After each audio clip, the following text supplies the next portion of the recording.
তোমাদের সাথে শেয়ার করছি বাসন্তী পোলাও। চালটাকে প্রথমে ধুয়ে শুকিয়ে নিয়েছি, তারপরে হলুদ গুঁড়ো আর জিরের গুঁড়ো, আদা বাটা, গরম মশলার গুঁড়ো আর সাদা তেল আর একটু ঘি দিয়ে মেখে রেখে দিয়েছিলাম আধা ঘন্টা। তারপরে প্রেসার কুকারে তেল দিয়েছি, ঘি দিয়েছি, দিয়ে চালটা দিয়ে একটু নাড়াচাড়া করেছি। কাজু, কিশমিশ আর আলমন্ড দিয়েছি, দিয়ে নাড়াচাড়া করে যা চাল দিয়েছি তার দুগুণ জল দিয়েছি, দিয়ে নুন মিষ্টি দিয়ে হালকা একটা ছিটি দিয়েছি, মানে পুরো ছিটি দেইনি।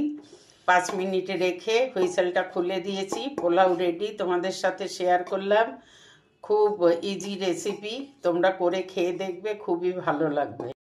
তোমাদের সাথে শেয়ার করছি বাসন্তী পোলাও। চালটাকে প্রথমে ধুয়ে শুকিয়ে নিয়েছি, তারপরে হলুদ গুঁড়ো আর জিরের গুঁড়ো, আদা বাটা, গরম মশলার গুঁড়ো আর সাদা তেল আর একটু ঘি দিয়ে মেখে রেখে দিয়েছিলাম আধা ঘন্টা। তারপরে প্রেসার কুকারে তেল দিয়েছি, ঘি দিয়েছি, দিয়ে চালটা দিয়ে একটু নাড়াচাড়া করেছি। কাজু, কিশমিশ আর আলমন্ড দিয়েছি, দিয়ে নাড়াচাড়া করে যা চাল দিয়েছি তার দুগুণ জল দিয়েছি, দিয়ে নুন মিষ্টি দিয়ে হালকা একটা ছিটি দিয়েছি, মানে পুরো ছিটি দেইনি। 5 মিনিট রেখে হুইসেলটা খুলে দিয়েছি। পোলাও রেডি, তোমাদের সাথে শেয়ার করলাম। খুব ইজি রেসিপি, তোমরা করে খেয়ে দেখবে, খুবই ভালো লাগবে।